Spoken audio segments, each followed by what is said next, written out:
मुख्यमंत्री डॉक्टर मोहन यादव शुक्रवार को उज्जैन में फिल्म नायक के किरदार के रूप में नजर आए। दरअसल मुख्यमंत्री शहर के विकास को लेकर महत्वपूर्ण मुद्दों पर बैठक करने कोठी पैलेस स्थित स्मार्ट सिटी के कार्यालय में पहुंचे थे।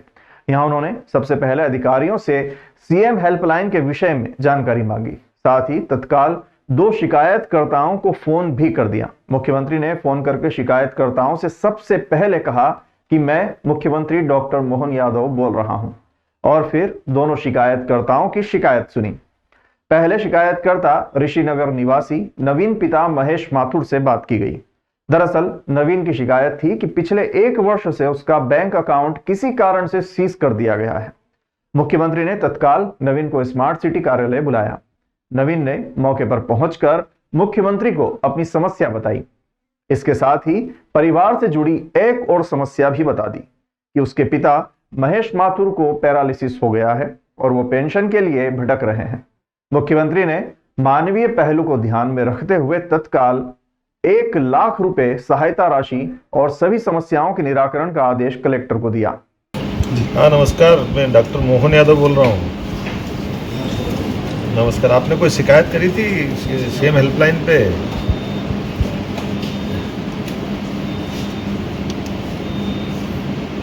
कब से नहीं मिली है?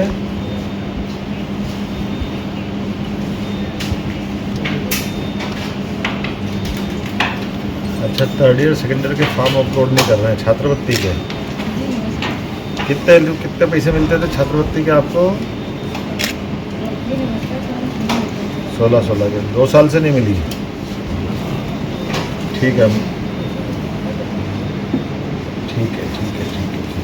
जरूर दिलवाएंगे हैं। मैंने इसीलिए पूछा आज से डायरेक्ट बात करके। जी सर, मैं नवीन माथुर हूँ और मैं उज्जैन से रहने वाला हूँ। ऋषिनगर मेरा निवास स्थान है और मैंने सीएम हेल्पलाइन नंबर पे कॉल किया था, कंप्लेंट डाली थी।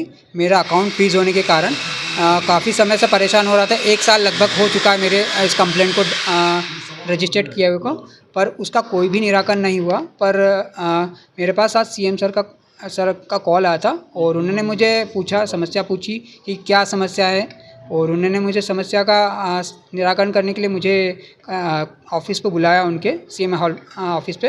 उन्होंने मुझे पूछा कि क्या समस्या है। मैंने बताया कि सर मेरा अकाउंट फ्रीज़ हो चुका है काफ़ी समय से, और उन्होंने बोला कि सर कौन सा अकाउंट है, सारी चीज़ें डिटेल पूछी उनसे उन्होंने मुझसे, और फिर मैंने उनको बताया सारी चीज़ें कि सर मेरा अकाउंट फ्रीज़ हुआ। तो बोले ठीक है, इसका भी समाधान हो जाएगा कि। और फिर मुझे उन्होंने कलेक्टर ऑफिस पे सर से मिलाया, और फिर मिलने आने के बाद मुझे सर ने कलेक्टर ऑफिस पे मोरे सर से मिलाया। पिता की समस्या की क्या? पापा का समस्या यह है कि मेरे पापा का पैरालिसिस हो गया है, लगभग 3 मंथ हो चुके हैं कंप्लीट। और उन्होंने भी मुझे बोला कि सर इस विषय पर भी मैं आपकी सहयोग राशि का सहयोग करूंगा सर। और सर सीएम सर से मेरी बहुत अच्छी मतलब व्यवहार लगा। उन्होंने मुझे मदद करने के लिए आगे आए, और उनकी तरफ से मुझे बहुत खुशी है कि उन्होंने मुझे अपना समझकर काम के लिए आगे बढ़ा। शिकायत करते हैं, उनकी शिकायत को जो हमारे स्मार्ट सिटी के अधिकारी कर्मचारी मॉनिटरिंग करते हैं, उसके बजाय सडनली मैंने चेकिंग करने का काम किया है, और 2 शिकायतकर्ताओं से मैंने सीधे बात की है। उसमें एक शिकायतकर्ता से जो बात की तो उनने अपनी छात्रवृत्ति की परेशानी बताई कि छात्रवृत्ति मिल जाए, तो मैंने उसको संज्ञान में ले लिया है। उनकी छात्रवृत्ति हम दिलाएंगे। इंजीनियरिंग कॉलेज की छात्रवृत्ति की लेकर के बात की। दूसरा एक विषय है कि साइबर के माध्यम से उनका अकाउंट हैक हुआ है, तो हैक को लेकर के पुलिस से वो मदद चाह रहे थे। उनकी मदद के लिए भी मैंने एसपी को बताया कि इनके संबंध में त्वरित कार्रवाई होना चाहिए। पेंशन की राशि के आधार पर हमारा गुजारा नहीं हो रहा, थोड़ी कठिनाई है, कुछ मदद करना चाहिए। तो मैंने अपने सीएम फंड से उनके लिए 1 लाख की राशि भी मंजूर की है, ताकि उनका अपना गुजारा ठीक से हो सके। ये मेरे चेक करने का मतलब ये है कि जो सीएम हेल्पलाइन इसको प्रभावी करना, जिनकी कठिनाई है उनको कठिनाई में मदद करना, और इस एक अच्छे तंत्र के माध्यम से शासन को जागरूकता की चर्चा भी आ जाए। लेकिन इसमें जो जान करते झूठी शिकायतें करते हैं, मेरा प्रयास रहेगा कि झूठी शिकायत वाले मामले में भी शासन गंभीरता के साथ ऐसे जो इसकी दुरुपयोग करते हैं उसको प्रभावी तरीके से रोकने का प्रयास भी हम करें। प्रदेश में क्षेत्रीय इन्वेस्टर समिट के माध्यम से होगा विकास। उज्जैन से इसकी शुरुआत होगी। ग्वालियर, जबलपुर, रीवा, सागर सहित अन्य क्षेत्रों में इनकी आवश्यकताओं के अनुसार क्षेत्रीय इन्वेस्टर समिट का कार्यक्रम होगा। ये कहना है मुख्यमंत्री डॉक्टर मोहन यादव का। उज्जैन दौरे पर आए मुख्यमंत्री डॉक्टर मोहन यादव ने शिव ज्योति अर्पणम कार्यक्रम को लेकर समाज सेवी संस्थाओं के साथ बैठक ली। बैठक में मुख्यमंत्री ने समाज सेवी संस्थाओं को बताया कि 9 अप्रैल 2024 गुड़ी पड़वा के पावन पर्व पर यहां दीपोत्सव का कार्यक्रम आयोजित होना है। इस बार दीपोत्सव के कार्यक्रम में 23 लाख दीपों को प्रज्वलित कर विश्व में नया कीर्तिमान बनाया जाएगा। इसे लेकर मुख्यमंत्री डॉक्टर मोहन यादव ने समाज सेवी संस्थाओं से चर्चा की। चर्चा के बाद मुख्यमंत्री डॉक्टर मोहन यादव ने मीडिया से चर्चा में बताया कि उज्जैन में 1 मार्च से विक्रम उत्सव कार्यक्रम का आयोजन होना है। इस कार्यक्रम के साथ साथ विक्रम व्यापार मेला भी उज्जैन में लगाया जा रहा है। वहीं पूरे प्रदेश का एक जैसा विकास होता रहे, इस बात को ध्यान में रखते हुए हमारे द्वारा प्रदेश क्षेत्रीय इन्वेस्टर समिट का आयोजन किया जाएगा। इसकी शुरुआत उज्जैन से होगी और ग्वालियर, जबलपुर, रीवा, सागर के साथ साथ जो भी अन्य शहर हैं वहां पर भी क्षेत्रीय इन्वेस्टर समिट का आयोजन किया जाएगा। साथ ही क्षेत्र की आवश्यकता के अनुसार उद्योग धंधे स्थापित किए जाएंगे। मैं आपको एक बात और बताना चाहता हूं कि मध्य प्रदेश के संस्कृति विभाग द्वारा उज्जैन में शिव ज्योति अर्पणम कार्यक्रम का आयोजन किया जा रहा है। इस हेतु समाज सेवी संस्थाओं से चर्चा की गई है। ऐसे राजपुरुष हुए जिनको पूरे देश में एक अत्यंत श्रद्धा से उनको स्मरण किया जाता है। और सुशासन की कहीं बात चले तो विक्रमादित्य और 32 पुतलियों का शासन, उनका सिंहासन, उनके शासन के विभिन्न प्रकार के नवरत्नों को स्मरण किया जाता है। उसी आयोजन को लगभग 20 साल से राज्य शासन के माध्यम से किया जा रहा है। इस बार उसका विस्तृत रूप आया। विक्रम न केवल विक्रमोत्सव मनेगा बल्कि विक्रम व्यापार मेला भी स्थापित होगा, क्योंकि हम सबका मानना है कि केवल हमारी अधोसंरचना के काम करने से काम नहीं चलेगा। अधोसंरचना के साथ साथ सभी प्रकार की व्यापार की गतिविधियों को बढ़ावा देने की आवश्यकता है। इसलिए प्रदेश भर में क्षेत्रीय समिट भी चालू कर रहे हैं, जिसकी शुरुआत उज्जैन से होगी। आने वाले समय में ग्वालियर, जबलपुर, रीवा, टीकमगढ़, सागर के बेल्ट में अलग अलग प्रकार के जहाँ जहाँ उद्योग व्यापार की संभावना है, सब दूर इस प्रकार की समिट लगाते हुए सभी तरफ विकास को समान रूप से आगे बढ़ाया जाएगा।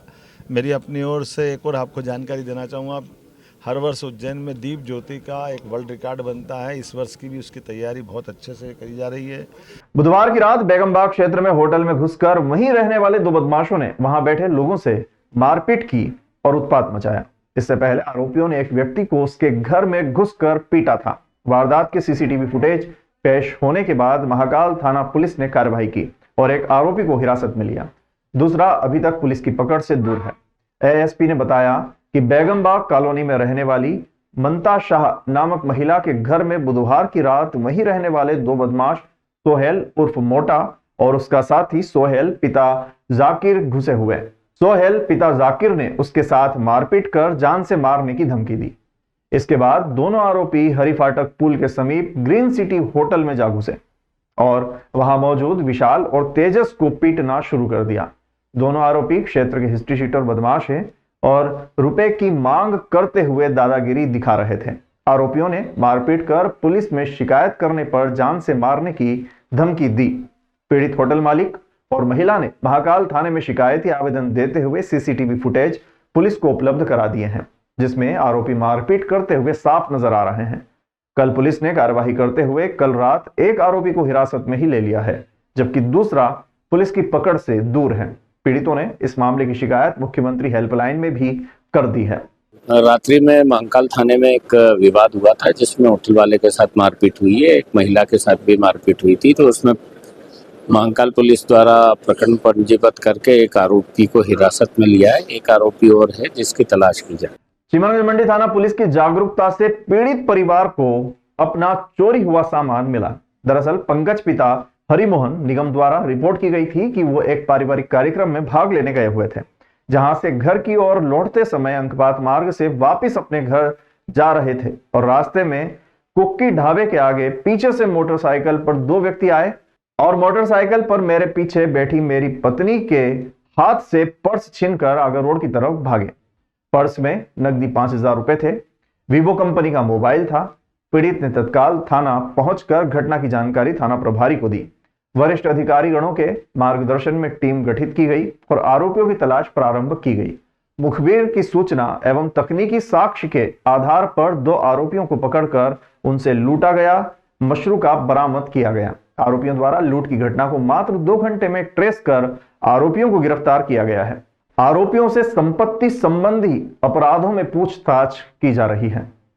थाना चिमनगंज मंडी के क्षेत्रांतर्गत एक फरियादी पंकज निगमकर थाने पर उपस्थित हुए और उनके द्वारा बताया गया कि उनके साथ में एक लूट की घटना कारित हुई है, जिस पर से श्रीमान पुलिस अधीक्षक महोदय उज्जैन द्वारा तत्काल एक टीम गठित कर उक्त जो लूट की घटना हुई थी उसको ट्रेस करने के लिए निर्देशित किया गया।